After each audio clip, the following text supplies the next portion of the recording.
Hi guys, welcome back. This time around I'm bringing you yet another single DD monster review, but this time around the single DDs are all what I would consider IM's tunes, completely opposite to the more Harman style tune that we have seen become popular over the last 2 years or so. These are IMs from a couple brands. I've got here the SIVGA Q, I've got here the Aria Acoustic SPA Pro, I've got here the venerable Venture Electronic C, I've got here an IM which is no longer available, which is a WTG1. I've got here the Aria. I've got two versions of the Aria, although they are exactly the same IM. I've got here the Civa Q UTG, and I've got here the IVipQ N820. The Aria and the Civa Q UTG are two IMs in terms of review by me. The rest I've reviewed in the past. But anyway, it wouldn't make sense to talk about these two and not have the other ones here to position them and for you guys to better understand where they sit or where they don't sit. Anyway, just a quick rundown. The original SIVGA Q costs around $65 to $75, depending on which time of the you are buying it, if you're getting a discount on it or not. It uses a beryllium driver. It's tuned in a very old school kind of manner, like all of these are, which their characteristic is the fact that they have an emphasis on the mid bass, okay, and the other thing is that then they have an emphasis placed on the upper mids and treble, kind of giving them a V-shaped type of signature, if you want. The intensity of that upper mids and treble is then what the other factor which differentiates them into two groups. These ones here, so the WTG, the IVipQ, and the UTG from SIVGA are more energetic in that part of the spectrum, while the Aria, the Venture Electronics, the SPA Pro, and the original SIVGA Q are more relaxed. I mean, I just want to get here the just put up here the diagram of the SIVGA Q. Yeah, that's exactly. As I was saying, they all have this mid-bass emphasis, which makes them very fun, very engaging, and also confer them a very organic type of presentation. Maybe those ones that are a little bit more emphasized in that upper mids and treble might be a little bit fatiguing for some, might bring out some harshness in those trouble areas of 4, 5, 6K to some of us. But overall, the fun and engaging, that's guaranteed. I mean, it's got loads of powerful slam. The vocals have got this lush feel to them on all of them. And ultimately, I think these are IEMs for people that want to have fun with their music, as opposed to want to listen to the last twinkle and sparkle and detail available and possible. That's not to say that some of them are not also technically capable, but I think the premise here with all of these IEMs is to be fun, engaging, entertaining IEMs to listen to get you going. As I was saying, so we've got the original SIVGA Q, about $65 to $75, beryllium coated diaphragm. Really nice sound, maybe a little bit on the darker side up top of the frequency range, but very nice sound. Next to that, I've got the Aria Acoustic, the SPA Pro. It uses that 11.4mm driver, but with a graphene diaphragm instead of the titanium diaphragm. It's a resin shell. It costs $99. Again, the sound that we get out of the Aria Acoustic is a very engaging sound in terms of the mid bass and the mids. Maybe again the issue here will be a slight darkness up top, but overall very entertaining. Venture Electronic C, I mean, one of my favorite IEMs. I think that says it all. Yes, it's got a lot of bass, and that a lot of bass can sometimes camouflage things, but because they chose a good quality driver, it's an aluminum, if I'm not mistaken, it's aluminum composite diaphragm or something of sorts. It's actually quite clear and clean in its mid-range and upper frequencies, and so it's not as dark as maybe you would think by seeing the graph. Next to that, another IM which no longer is available, which is WTG, that was also around about the same $100 price bracket. which I think was maybe at the time when it was available a little bit misunderstood, and few people really got what the WTG was capable of doing. Yes, it again suffered by having a little bit of that upper mids and treble a little bit of emphasized, but in this particular case, because it's been energized, you don't see or you don't feel that the extension past 10k is perhaps missing as much as it's missing in the case of, for example, like I was saying earlier, the air acoustic and of the original SIVGA Q.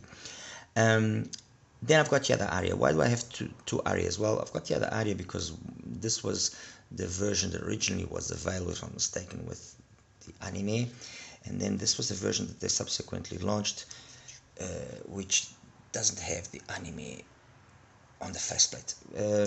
I personally prefer this version as opposed to the one with the anime. It is what it is. The interesting and cool thing about the Aria is that not only does it come with this fantastic cable, really nice build, it's got a good quality driver as well inside there, but it's also got exchangeable nozzles which do confer a little bit of adjustment to the sound. The brass and silver nozzles have their place, but I prefer the blue nozzle. I've got here with the silver and I've got here with the blue, but I prefer the blue nozzle, although maybe overly dark at times. I still prefer the sounds the blue nozzle gives because it keeps things more manageable somehow, and for some reason which I can't really understand with the silver or with the gold nozzle, although the level of the upper mids, of the mids to upper mids and upper mids to treble is not that much higher than with the blue, it has a tendency of maybe shouting at times, almost shouting at times, which makes it a little bit fatiguing. So that was the only nitpick that I really had here with the Aria. But I'll get into that in a little bit in a little while. Next to that, the Civa Q UTG. This is oh, I forgot to mention, this is around $70. $79, sorry, my apologies. The SIVGA UTG, this is the Q UTG, this is the latest one, so an upgraded Q. What they have got here is a flat glass diaphragm with a separate surround, which was a surprise, I have to say. Was a surprise. Yes, it's got plenty of detail up top, plenty of energy in that upper mid to treble area, coupled with basically the same sort of bass that we already had in the original SIVGA Q, but at times that extra energy that it has can be borderline aggressive, especially if you are sensitive in that area there of 4 or 5 kilohertz. You might feel it being just a little bit too much. I think that if they had perhaps brought down that area ever so slightly, it would have been better. Okay, but again, I'll get into that in a little bit. And then finally, the IVipQ NA20. This is around $119. Again, following the tuning that IVipQ does, which is a tuning which is very much focused on stage and live presentations. This being the NA is the audiophile version, so not as emphasized in the upper mids and treble, contrary to the NM, which is the monitor version, which has got more energy. Either one of them have their place, obviously, but I prefer the NA. I think the NA is the more balanced one of the two. And by balance, let's keep in mind the following. By balance, I mean I like an IM to be capable of playing this more or less the same at mid to at low to mid volumes, and then at mid volume to high volume. And some of these IEMs, yes, at lower volumes they are fantastic, they shine, but then they lose their composure when the volume goes up. And then there's others that at lower volumes they sound a little bit dead, and they actually gain by being pushed slightly. So at mid to high volumes they actually come alive and sound more balanced. Anyway, jumping straight into it, let's start here with the Aria. The Aria, as I was saying, it's been around for a while, and I've had the Aria, I don't know, maybe 4 or 5 months. I don't really recall now. It's part of a whole new generation of IMs that CVJ has released in terms of single DDs. It was then followed by a collaboration with R2E3, which is the Mermaid, and now they've also got another version of the Mermaid, which is called the Medusa, or another version of the R2, or another IM from R2E3 as well, in collaboration with CVJ, which is the Medusa, and they all have the common aspect, which is they've got this nice engaging mid bass presence, and it's really very engaging. I mean, there's a gain in terms of the bass which peaks at around the plateau of 60 to 100 hertz. There's a gain there which is of roughly 6 dBs, and it peaks between that band of frequency of 60 to 100 hertz, and then it continues, but then slowly dropping off, and then being flat almost by 1 kilohertz, or reaching the lowest point by almost 1 kilohertz. What that means is that whole area there of 100 to 450 hertz especially is really thick, it's really pronounced, and gives a lot of impact and liveliness to drums and stuff like that. Yes, it does have the negative aspect, which is because it bleeds into the mids, it camouflages the vocals a little bit too much, especially female vocals. Male vocals maybe might make them a little bit excessively husky, but overall, this is, in my opinion, that is not an IEM for those looking for clarity in terms of vocals, and that want to obtain and listen to the ultimate in twinklies and sparklies. Now, there's just too much mid-bass impact, which is fun and engaging for EDM, for rock, for pop, to make audiophile listening a reality, which can be done, let's say, acceptably well. Yes, okay, fine, you could EQ, and if you want to EQ, obviously you will be able to resolve that problem. But we are talking about the IEMs as they sound stock, as they come.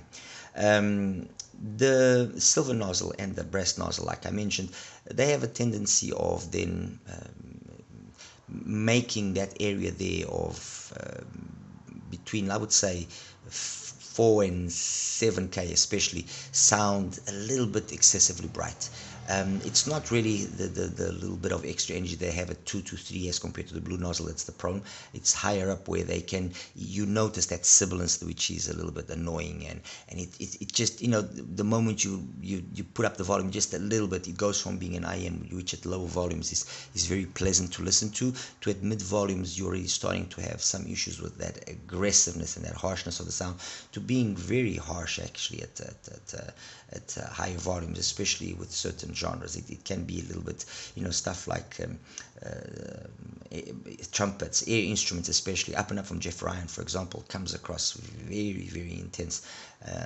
Not a pleasurable listen. But look, it's like I say, if you listen to the right music or to the right songs with this IM, and if you use the blue nozzle, then yes, then a lot of these issues are resolved, if not completely resolved. If anything, actually, Up and Up from Jeff Ryan with the blue nozzle, the problem then is because it comes down. The way that the mids to upper mids and then treble are perceived, they come down so much in energy as compared to the bass that it maybe even borderline makes it dark. But truth be told, with the blue nozzle, if you actually push the volume, because of that scaling imbalance that happens here, the scaling imbalance is actually favoring the Aria. So I would say that to wrap up with regards to the Aria, I would say the silver and the brass nozzles are not really nozzles that I would recommend for higher volume listening. If you're going to listen to a lower volume, then fine. I would say the silver nozzle will probably be more than sufficient. If you're going to listen to higher volumes, then definitely the blue nozzle will resolve that problem, but keeping in mind that at lower volumes it will sound overly dark or overly warm, and maybe can lead to some fatigue because of you lacking that a little bit of extra detail that you're looking for. Technically, I mean, look, timbre and tonality, because of the overemphasized bass, it's not going to come across 100% correct. Soundstage and imaging as well are not the ideal. It's always the perception of a closed venue with regards to how the Aria sounds. But look, it's like I was saying earlier, the Aria was meant, or in my opinion, was supposed to be a fun and engaging listen. And in that aspect, yes, they've ticked the right boxes. It's a fun, it's an engaging listen. You know, it's got its place, it's got its market, and at least I applaud CVJ for not having been afraid to try a different tuning. They could have gone the safe route and just tuned this thing, you know, the more Harman style, and be done with it. That's it. No, they decided to do it their own way, and they did it nicely, and it works, and that's it. Okay. Now, the SIVGA UTG. This is I think an impressive attempt at using a novel technology, which is this flat glass fiber diaphragm. I wasn't able to find too much information, but look, in terms of the build and the care they took to make sure that the UTG does justify its price is there. I mean, it's a beautiful metal shell. I believe it's CNC machined. Amazing driver technology internally, and then, you know, good cable, good accessories. There's really not much I can point as a negative aspect. Brings a nice case as well. This is the case. Okay, brings a nice case with a good selection of tips. So in that department, much like the Aria, they've ticked the right boxes, and the price as well it's well suited to keeping in mind what we're talking about. Yeah, I mean, like I said, $79 for the Aria with this nice cable, with the accessories that it brings, the exchangeable nozzle, everything. That's a good value. There's no denying that. And as well, yeah, with the UTG, nice cable, exchangeable terminations, good amount of tips, nice case, beautiful build, fits well, you know, good technology in terms of the driver being used. You can't really complain. $100, again, not much money when you consider all of these things. As for the sound, this UTG belongs to this second group of IEMs that in this, or the second subgroup of IEMs that are here, which is the subgroup where that area then of the upper mids to treble is emphasized. In terms of the bass, phenomenal bass. It's got that nice thick engaging bass that we also got, for example, in the Aria. I would even probably say more of it because of the extra amount of energy, not only, but because of the fact that they had then to counteract it with all that upper mid and treble energy. They gave it a little bit more to balance it out, but it works. It works. It doesn't sound in any way or form as muffled or as dark as the Aria sounds with the blue nozzle, for example. No, if there's one thing that the UTG definitely does sound, is open and clean. Yes, there is a certain amount of bleed into the mids, but again, it's very well mitigated by that extra energy that they gave.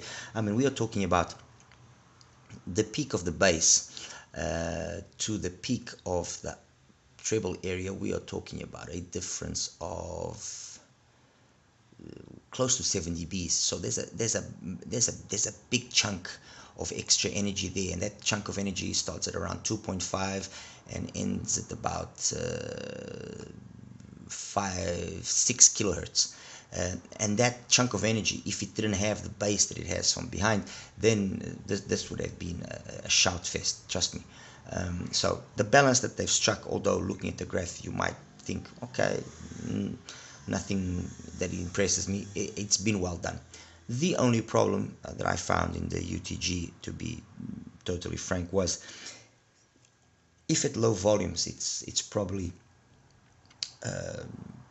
I would dare say probably on par with the NA 20, the best IEM here.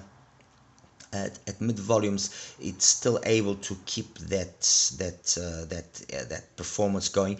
At higher volumes, it kind of falls apart because that area then of the upper mid to treble just becomes too much, and no matter how much bass is coming from behind, it's piercing. It kind of shouts, which is something that doesn't happen, for example, in the NA20, only for the reason that the NA20 has got basically the same mid bass energy, but it's got more energy of bass below 100 hertz, and that amount of extra energy that it has, and when I show you the graphs, you'll see how similar they actually are, and that amount of energy that it has from behind is actually capable of keeping up with all the energy that it has in that upper mid and to treble region.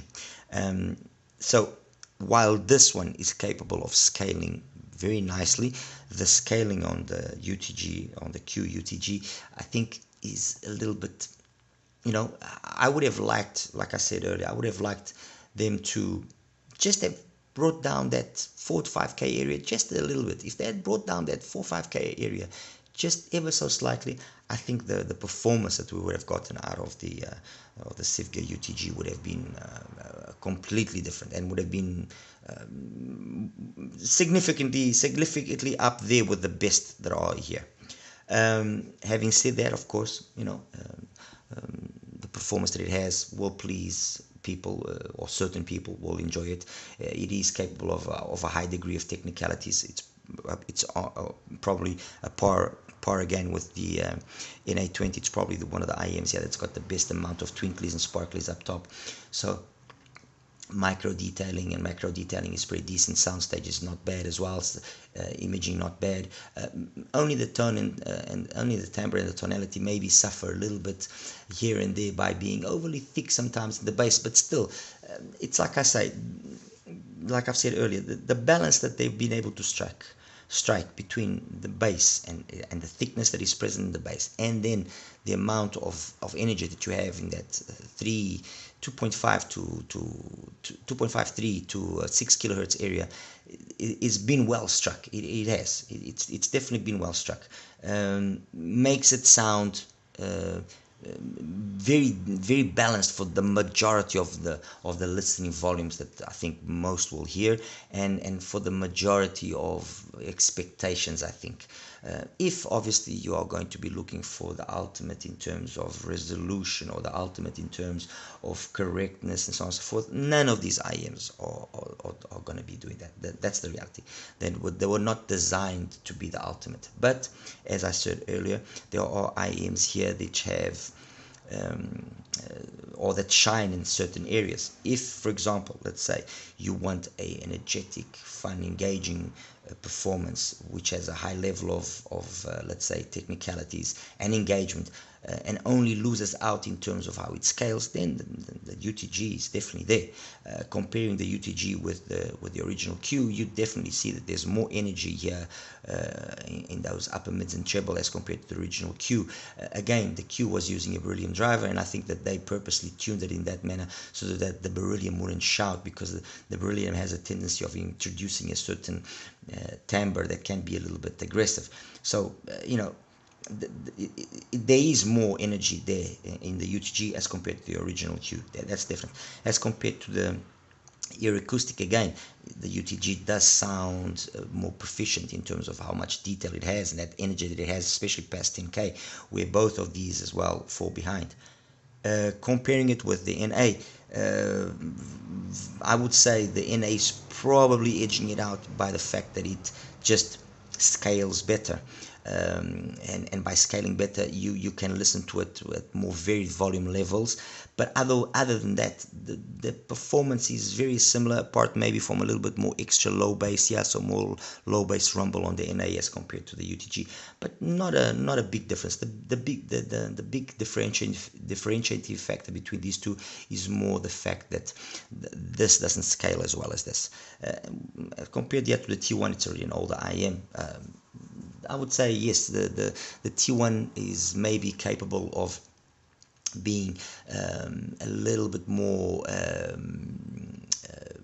balanced out in that upper mid to treble transition. It's got basically the same sort of bass performance by having been tuned with less energy, and so that area there of 3, 4, 5 doesn't jump forward too much and allows it to scale better. I think the biggest issue here with the UTG, honestly, is that the scaling is not the ideal because of that extra amount of energy that they gave in that particular part of the spectrum, which is beneficial at lower volumes and at mid volumes as well, but at higher volumes, not the ideal. As compared to the CA. The CA, I mean, it's a phenomenal IEM. Yes, it doesn't have the same amount of detail as the UTG, but overall, I think the CA from Venture Electronics is a more rounded out IEM than what the UTG is. It scales well. Actually, it's one of the IEMs that, apart from the Aria as well, it's the two IEMs here that the more volume you give it, the better it comes alive. Let's put it that way. It's at lower volumes. Okay, they sound fine. Obviously the CS sounds better than the Aria, but where you start seeing it shining is when you really crank up the volume. Guys, and that's basically it. I mean, I don't want to make this too long. I think I've basically placed these two IEMs well with regards to some of the IEMs that are available. They follow the same sort of signature, like I said. I'll show you now the graphs quickly so you can see. But the takeaway, I think, yeah, is the Aria is a fun, engaging IEM that will be at its best using the blue nozzle, which at lower volumes might be maybe a little bit too tame or too overly dark, but will come alive once you crank up the volume. The UTG, on the other hand, the Q UTG, because of the driver that's being used and the way that they tuned it, it sounds phenomenal at lower volumes and at mid volumes. It sounds really, really good. Loads of detail. Like I said, on Aria with the NA20, it's probably the most detailed, capable IEM. Yeah, technicalities are really, really good. Soundstage imaging, it's really, really good. It just then becomes not as ideal as I would like, at least in my ears, mind you. This is my experience in my ears, as it starts becoming overly intense in that 2.5-3 kilohertz up to about 6 kilohertz. It just becomes overly intense, and it's not a pleasant listen anymore. I would say yes, maybe by using foam tips you can help control that. Maybe choosing a warmer sounding source, you can also help mitigate a little bit of that, or then ultimately just EQing it, and that's that. But I think it would have been it's a pity that SIVGA just didn't maybe provide a switch to lower that area a little bit extra, or just retune it differently. But then again, the reality is this: SIVGA, much like CVJ, well, much like any one of these IEMs here, they've got their own tuning style, and that's the tuning style they opted for, and that's what they wanted to do, and that's it. You either like it or you don't like it. If you don't like it, you don't buy it, and if you like it, you buy it. It's as simple as that. Anyway, guys, let me now quickly show you the graphs and we'll wrap it up. Okay, guys, let's talk now graphs. Okay, let me just quickly get here first the CVJ, so we get this out of the way. Okay, that's the CVJ with the blue nozzle, and that's the CVJ with the silver or with the brass nozzle. They basically are the same, so it's no point in putting both of them. As you can see, the difference between them is just a little bit change. This 2-3K, and then this 5 to 8K, a little bit of a difference. But although graphically it doesn't look like there's much of a difference, sonically you do hear and you do feel that as you push the volume on the Aria with those nozzles, it just shouts too much. It no longer becomes a pleasant listen.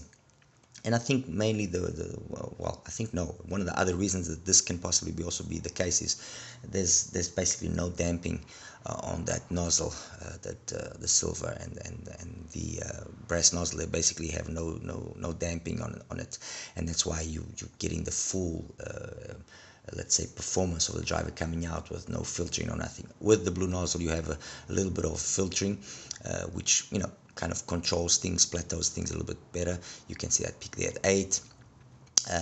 The 100 hertz corresponds, just completely is on top of that whole upper mid and treble area. Loads of energy here.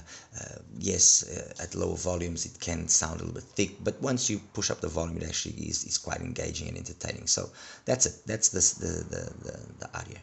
Now let me show you originally the first SIVGA, the Q. This was the Q. Again, it also had that thickness in the mid bass presence, but it was lacking a little bit here in terms of treble, and it sounded a little bit dark. It was an interesting listen. It was engaging. I think it was down to like I said earlier, because of the using a Beryllium driver that didn't want it to become shouty. That 100 hertz point there, like I say, corresponds to almost 2K, but because it's got that nice thick mid bass, the overall presentation is a warm presentation, very organic, very old school. With the SIVGA Q UTG, they basically kept a bit of the bass present. They've extended how the mid bass kind of continues, okay, in terms of energy, entering the lower mid. So yes, it would, by the graph, you would think, oh, okay, maybe this is making the mid sound too muddy or too dark, but no, because they've given this area here of the upper mids and treble loads of energy, and all of this helps kind of mitigate this possibility of muddiness that is from behind, and makes the presentation very engaging, very clean, very detailed. But the problem is when you scale it, when you start increasing the volume, this area just comes out too much. It's just too much. Yes, soundstage and extension past 10K is phenomenal. Imaging, all of that is really, really good. It's just, I just wish that they had maybe just lowered a little bit. Yeah, this 4 to 5. If they had kind of plateaued this a little bit here, I think the overall balance would have been a nice one. If you notice here then carefully as well here on the way the pin again is done, it's got a little bit of that meta vibe going here. So it doesn't rise and then peak, and so no, it kind of rises in a two-step. Okay, that did help not make the vocals overly forward. Look, it's like I was saying, the only real issue with the UTG is the fact that it just is not scaling, in my opinion, in the most ideal of manners. That's really only the only issue. Comparing now, for example, the UTG with the WGT1, which is no longer available, you can see that there's a lot of similarities in terms of how the bass has been done, but the T1 has got less energy here in that area that I was mentioning that can be a little bit of a problem, and that makes the whole then experience way more satisfying. And then even the possible sibilance that might occur here at 5K, because of the bass energy that comes from behind being significant, it mitigates it, and the overall listen is at the higher volumes is really, really good. At mid and low volumes, the UTG is a superior IEM. Compared here to the NF Acous NA20, again, very similar style. You can see that they kind of have the same sort of peaks, a little bit of a two-step as well here in terms of how the gain is done, but a little bit extra, a little bit less energy here in this area, which can be problematic, the 3, 4, 5K area, okay, on part of the NA20, and it's got way more energy below 100 hertz, so you feel it rumble more. This helps mitigate any possible mishaps that can come from this area here, and the overall sound is very, very balanced. I mean, honestly, this is not me trying to push one IEM or not push the other, but the NF Acous, the NA20, definitely is one of the IEMs here, if not the IEM, that's the most balanced, the one that ticks the most right boxes. It does the most things right, because like I said, they all have this thickness in the bass, they all have this emphasized upper, mid, and treble, and this one is the one that does everything probably the best, at low volumes, mid volumes, and at high volumes. Alrighty, so we can take that out, and then just comparing quickly the SIVGA with the CVJ, and I'll just show it with the blue. Okay, as you can see, the CVJ it's got very similar sort of bass. It's not the CVJ doesn't have a good bass. It's got a really, really good bass. It's just that with the way that it's been tuned, I think it's down to the driver, honestly. The CVJ's driver is not as capable as the driver of the UTG, so if they had given it more energy, it would have even shouted more than what it already shouts when you start scaling it, when you start pushing the volume. With the blue nozzle, which is what we have here, actually, let me just change the color so you guys can see a little bit better. Let me make it black. There you go. Okay, so the CVJ in terms of the bass is very much like the UTG, the Q. It's there in this area that it's significantly less energetic, so it sounds muffled, almost dead by comparison. I think the ideal here would have been like a midpoint between the two of them. That would have been the ideal, the perfect, almost perfect solution. It would have brought up the energy of what the Aria can sound like, and brought down the energy of the SIVGA Q UTG, and kind of made an IM that could have scaled better, because that's where then the Aria kind of beats the UTG. Is it's capable of scaling really good. It's never going to be as detailed as the UTG. Let's make that perfectly clear. But it scales better. Okay, that's the reality. It scales better. You push the volume and it actually comes alive better.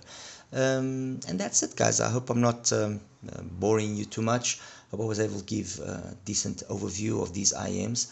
And that's that. If you have any questions, or if you'd like to ask me anything, please feel free to do so. All right, you take care now. Bye-bye.